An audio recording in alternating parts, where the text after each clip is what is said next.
хийсэн ч би өөрийнхөө хийсэн би дорныхны хийсэн.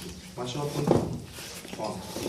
Өнөөдөр тэр болгон бүгдээрээ хэрэглэж байгаа нөгөө хэрэглэж маш их өөрөөр хийж байгаа. Би өөрийнхөө фонтыг зохиосон фонтыг зөвхөн миний компьютер дээр юм манай гинтний төслийн багийнхны компьютер дээр байдгийг бодсон чинь хотод болсон хурал дээр яваад очлоо.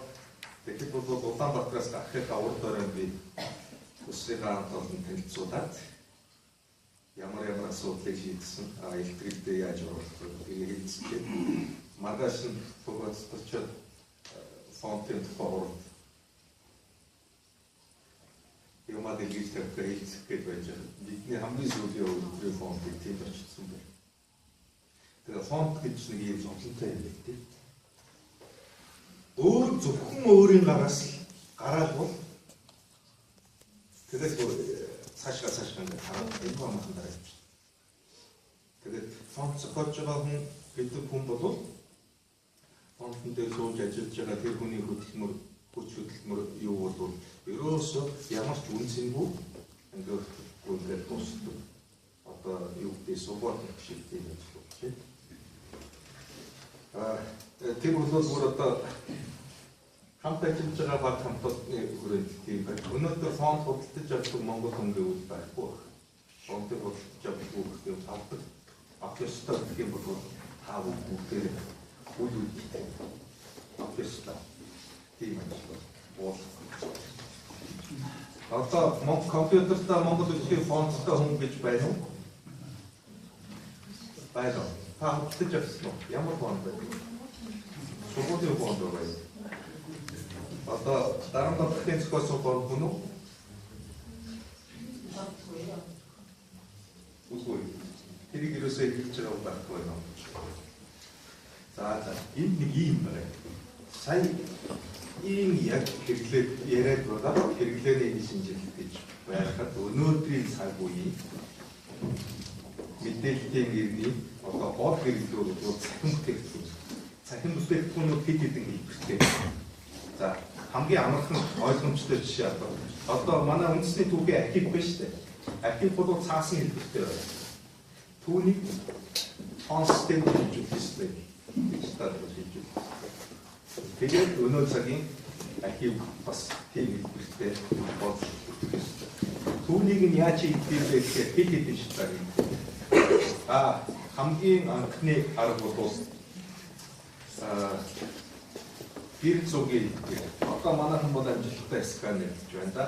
Өөр Монголын сканер гэдэг ширүүх гэж орчуулсан байлээ. Ширүүх.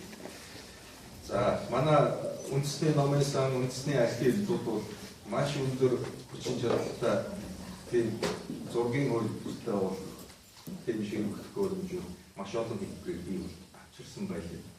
За гэр зургийн хэлбэртэй болцсон байгаа текстийг эргүүлээд нөгөө дахиад яг зургаар байгаа компьютерт ороод ирсэн тэр файлыг оруулаад үзтээ. Дахиад үсгээр нь зохиоцоход өрж бичиж явуулах хэрэгтэй. Тэгээд тэгж болсон дата одоо түрүүчийн хөрөг багшийн надад хэрэглэх юм олдохгүй байна. Нэрнчингой дамжин сүрэнгүй юу ч хийгээгүй юм гэдэг. Түүнийг нь хийж мэдэж өгөх юм аа. Мэдэж өгөх. Хамгийн сүүлчийн хөрөг багштай хэрэглэгдэх юм байна шүү дээ. Тэр бол саяны сканердад ширвэлдээд оруулсан байгаа гэр зургууд биш. Нөгөө фонт гэж юм арчин жишээлбэл бичсэн файл текст. Тэр дата дээр дахиад ажиллах хэрэгтэй. Харин тэр хэрэглээнд очих хэрэглээгийн шаардах фонт ямар үзүүлэлттэй байсан бэ гэхээр анх Монгол бичгийг цахинд оруулж фонт зохиох тэр үеэс бол өнөөдөр нь шал өөр очсон тохиолдсон байна. За яг кирилл бичгийн хувьд бол бид нар үнэхээр сайхан бэлэн хоол иддэг. Юу гэхээр бол одоо энэ Болгар, Орос, тэгээд Европ төрчгээ. Үнэхээр сайхан тэрийг бол бүрэн сайхан бэлдээд өгсөн. Манайхнаас зөвхөн хоёр бүсгийн кодын тухай асуудал дээр л асуудал гэсэн өөр юм байхгүй шүү дээ. Гэхдээ Монголын Unicode-оос гадна гэх юм байдаг. хэсэг байж байгаа сүүлийн үед арай гайгүй болж байна. Тэгэхдээ бид хийх ёстой өөр нэг юм бол Монгол тэр бол хэрэгж. Нөгөө Монгол бичгийн гарааны драйверыг Microsoft-оос сонгоод өгсөн 66,000 yen хатга үсгийн самбарыг Монголын гэрээлийн талбар гэдэг энд байна. Тэр талбарыг дууддаг гарын драйверыг Microsoft-оос хийгээд өгсөн байна. Бид тэрийг компьютертаа суулгаж яваад бичих монголчуудын тэр фонтод зохиосон фонтод юм уу Монголын хэлний хувьд хамаатай нэг хэдэн зүйл бол юу вэ гэхээр алдаа шалгах тийм програм байна. Юу бичих вэ? За та кирилээр бичлээ буруу байх шүү. Энэ том өсөг байх ёстой шүү. Эсвэл энэ зай байх ёстой. За энэ чинь энэ нөхцөлийг зарлахаар чинь нэг ийм болно шүү. Энэ чинь буруу байх гэсэн улаан ногоон зураснууд байгаад байдаг тийм ээ. Өөр дараагийн юм бол ойролцоо утгатай эсрэг утгатай үгүүдийг сонгох ч юм уу. Эсвэл өөр нэг илүү үгүүгээр нь орчуулж өгөх бас нэг юм дата энэ фонд чинь цогсоо. Тэрийг нь хийх ёстой. Харин үүнээр нэг боловсролын яамнаас төсөл хэрэгжээд нэг фонд болсон. Нэг фонд тийм алдаа шалгах програм гэж зааж. Түүнийг нь яасан бэ гэхээр яамнаас үнгүү тарааж яана гинэ. Монгол хүний хийсэн оюуны бүтээл бол заавал үнэтэй байх ёстой. 1000 төгрөгөөр ч гэсэн худалдаж авах хэрэгтэй. Тэр бол засгийн газар нь өөрөө Монгол хүний бүтээлийг өнгөдүүлж байна. Монголчууд 3 сая гэж байгаа бол Улаанбаатарт 3 сая гэж байгаа бол за 1000 төгрөгөөр фонд худалдаж яваад хийх ажиллах хэрэгцээтэй хүн за сая гэж үзэх юм бол хэдэн төгрөг хөрвүүлэх вэ гэж 1000 төгрөгөөр 1000 төгрөгч байсан үнэтэй байх хэрэгтэй. Үнэтэй. Түүгээр нь засгийн газар дараагийнхаа төслийг санхүүжүүлдэг байгаа. Фондын асуудал дээр зайлшгүй шаардлагатай. Яагаад вэ гэхээр манай хинж фонд худалдаж авахгүй. Хийсэн хүн тийм болохоор энэнийг цааш үргэлжлүүлэх боломжгүй. За одоо яг жинхэнэ Монгол бичгийн хамтгаар ярив за. Манай л бол ийм юм байна. Мэргэжлийн дэд суугаад мэргэшээд ажиллаж байгаа хүн байхгүй.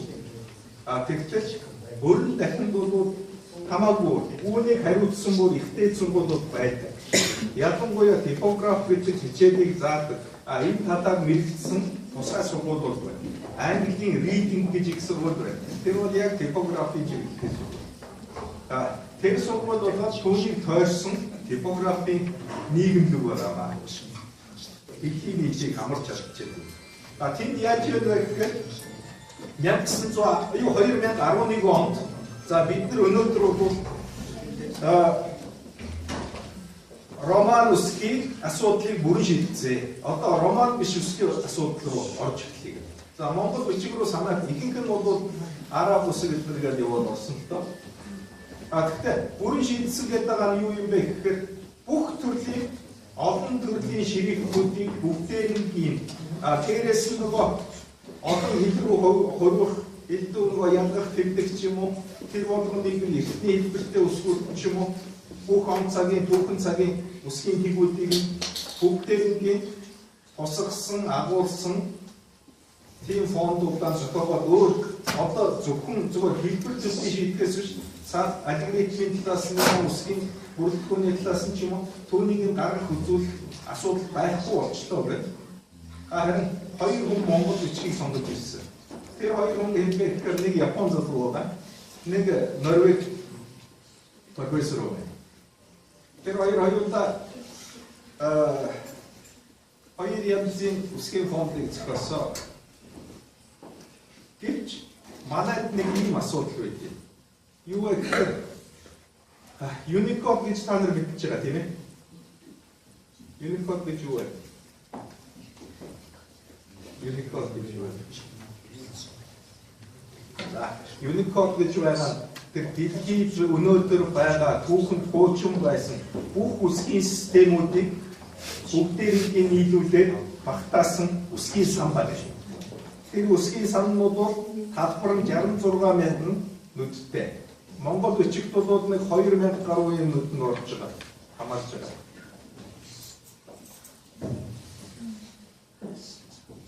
За тэр багсч бол 2,000 эсвэл ихсчиж байна.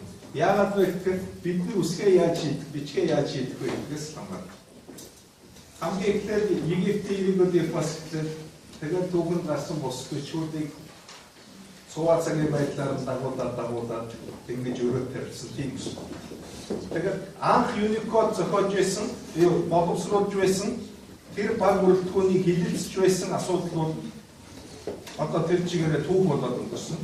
Өнөөдөр бид нэг жилийн дотор юм уу 1 жил тэрнээс хойш хэтэрх юм бол дахиж Монгол бичгийн Unicode дээр гарсан алдаа дутагдлыг засах залруулах тийм боломжгүй болж байна. За нэг жишээ нь бол ийм байт юм да. Анх Unicode-ыг Монгол бичгийн Unicode-ыг боловсруулахад үг хоорондын зай бас их шиг тусгаарлах зай гэж үг хоорондын зайгаас арай жоохон бага хэмжээтэй нэг ийм зай байдаг.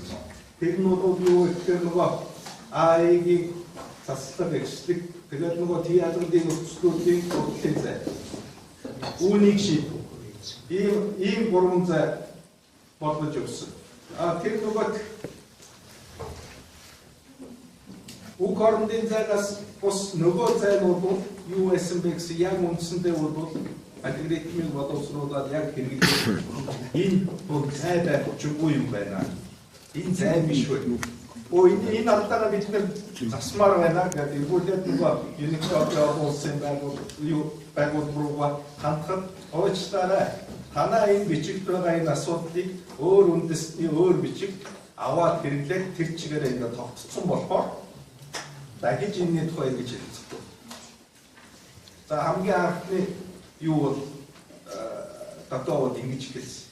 Дараагийн асуудал юу байсан бэ гэсэн Монгол бичгийн фонтыг зохиоход хамгийн том гэж гарын авдаг хэрэглээ болсон юу вэ гэхээр бичгийн машин оргилжийн үсгийг өөртөө нөгөө үсэг шүү дээ.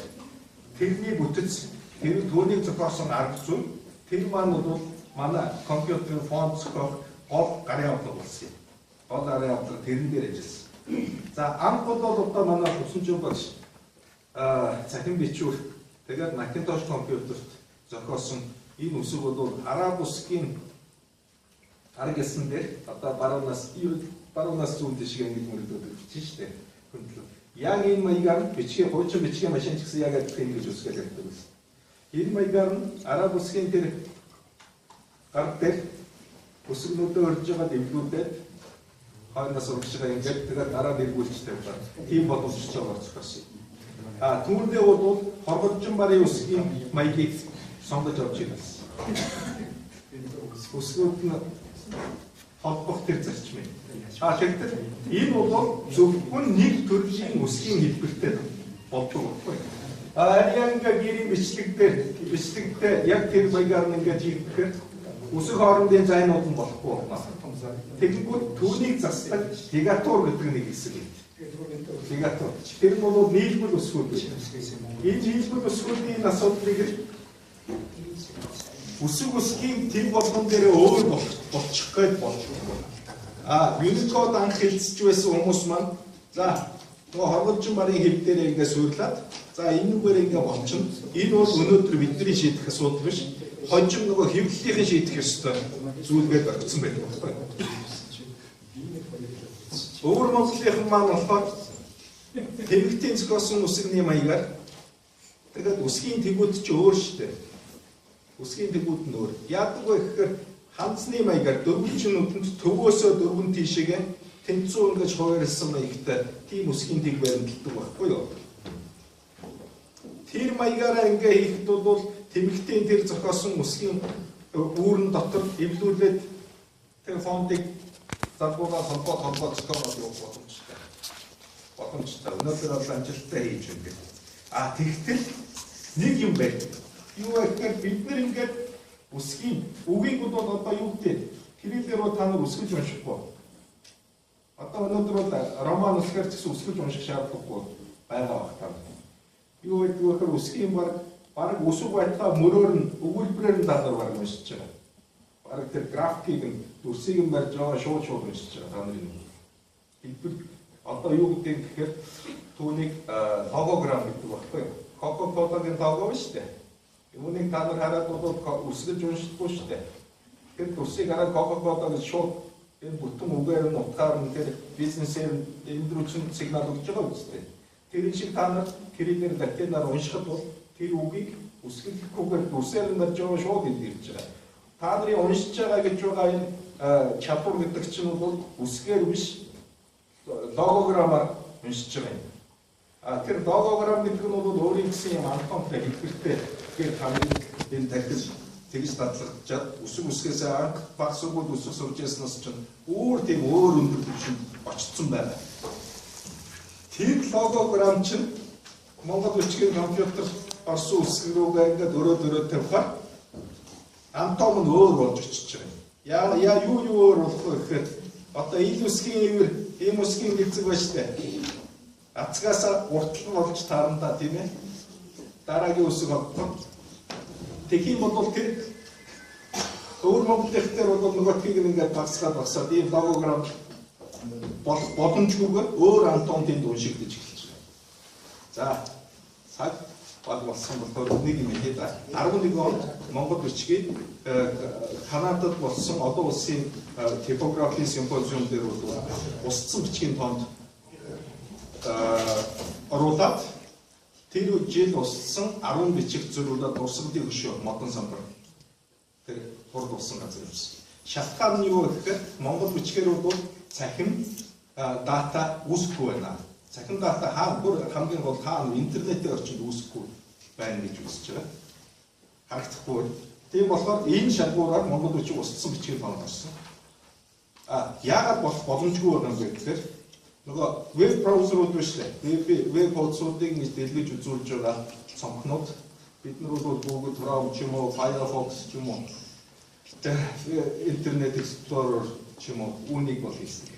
Энэ болгон ч Монгол бичгийн дээрээс доошоо ингэж тэгээ мөрлөж явах нь бас нөгөөдөл бичгүүдээс эсрэг байгаа. Үүнийг дэлгэж үзүүлэх, харуулах тийм боломж нөхцөлийг гаргаж өгөхгүй байна. Тэгээд бидний зүгээс бол нэгээр нь манай бичиг ийм систем ийм та нар юундаа ийм боломж оруулж өгөөч гэж бүгд рүү хандсаар зарим нэгээс нь амжилт олсон боловч бүгдээрээ шийдэгдэх боломжгүй байгаа. Өнгөрсөн намар 100 намар үүнийг шийдэх өөр нэг сууг хайсан. Өөр нэг сууг хайсан тэр ажилтаа болсон интернетийн аяллыг ингээд үзэхээр хамгийн ихэнд www-га 3W үсэг тавьдаг шүү дээ. Түүний нэг нэмлэг үлдээ. W3 гэдэг. Тэднийхээс Монгол бичгийн Unicode-ийн асуудлыг шийдээд интернетийн орчинд Монгол бичгийг альч браузеруудад боломжтой гаргаж дэлгэж үзүүлэх боломжтой болъё гэж байгаа юм. Тэгтэл үүн дээр манай талаас санал бодлоо хэлдэг хүн гэж байхгүй. Тэгэхээр бид нар яг болор софтын материалыг за чи энэ хэлцүүлэг байн болц. Тууштай болцоо. Ямар нэгэн асуудал гарлаа гэхэд бид нар эргээд ингээд хандаад ингээд тэгээд юу. Яагаад гэвэл бид нар ч өөрсдөө яг энэ үсгийн тэгдээр юм уу үсгийн фонтон дээр ч юм уу Unicode дээр алгоритм дээр эсвэл энэ хөрвүүлэх машин дээр түрүүчийн орчуулгын машины асуудал яг энэ бас давхар хийгдэл явж байгаа юм да. Үүнийг хийхэд би одоо бинтас урамтай ч юм яг энэ ажил дээр ингээд Монгол бичгийн фондын тухай Монгол бичгийн тухай асуудал дээр ороод ажиллаад гэхээр энэ ертөнц амьдрал хамгийн юм зогссонтой адилхан тэгж ажилладаг. Өөрөөсөө даргэрийн амьдралын бүх юм асуудлууд орхигдоод яг ертөнцөөс авч байгаа юм шиг тийм. Үүн дээр бол манай зүгээс одоо ямар нэгэн санхүүжилт юм уу тийм зүйл багт байдаггүй. Маш олон залуучууд ажиллая гэж хэлээд тэгээд за энэ субботник шиг ажил амьдралаа үзэх байх. Бүгдээ ингээд зогсцоосон байгаа. Юун дээр бол одоо бусад өөр төвшингийн хүмүүс маань болохоор энэ дээр ингээд хэвлэл ингээ болцсон, ном хэвлэлж гаргаад болцсон. Ерөнхийдөө Монгол бичгийн фонд Монгол бичгийн веб хуудастай болчлоо. Ингээд зорилго биелэлээ гэж. Ерөнхийлөгчийн веб хуудас фонд ажилдаг бүх 6-аар дэлгэж үзүүлж байгаа веб хуудас. Нийт 60 гаруй веб хуудас байгаа. Монголчуудын хийж байгаа Монгол бичгийн веб хуудас. Эдгээр ихэнх нь яг Unicode-ийн фонд биш. Одоо Аргатан багшийн яриад байгаа хэрэглээний шинжилгээ одоо жинхэнэ ажиллах хүч шоргоолж байна шүү дээ. Тэр нь бол энэ фонд нь Монгол бичгээр хэрэг хэл шинжилгээний Монгол хэлний цахим хэл шинжилгээний одоо эсвэл тэр бүтээгдэхүүн гарах Монгол бичгээр талынхын ажлын гол одоо үйлдвэр тоног төхөөрөмжүүд Монгол бичгийн фонд. Энэ Монгол бичгийн фондууд өнөөдөр ажиллахгүй байгаа. Та нар фонд гэж байгаа гэж бодож байгаа бол бүгдээрээ Монгол бичгийн алгоритм энэ үсгийн тэгүүд бүрэн бүтэн шийдэгдэл түүнийг хүлээх болно. Шийдэгдэл гэхээр хизээ шийдэгдэх вэ гэхээр яг энэ дээр ажиллаж байгаа залуучууд яг энэ ажилдаа одоо ямар нэгэн орчин нөхцөл сайхан бүрдээд тэгээд тасралтгүй нэг 6 сар юм уу 7 сар ажиллах тийм боломж нөхцөлийг хайгаад олж чадсан сайдл тийм байна. Дараа нь бол фондыг заавал худалдаж авах ёстой. Яагаад гэвэл монголчууд энэ бүтээлүүд монголчууд л өөрсдөө үүнийг өөдөн татж авна. Хинч биднэрт зөв юм хийж өгөхгүй. Гадныхан бол алдаатай байсан гэсэн юм хийдэн шүү. Одоо энэ Microsoft-ийн Byte гэдэг энэ фонд байна. Үйлдвэрлэлийн системтэй чинь цуг суулж байгаа. Энэ дээр бол маш олон асуудал бий. Маш олон асуудал. Ганцхан төрлийн фонд ажиллаж байгаа болохоор асуудалгүй юм шиг харагдаж байна. Биерийн бичлэг рүү хөрвүүлэхэд дүрслэх дээр бүгдээрээ асуудалтай.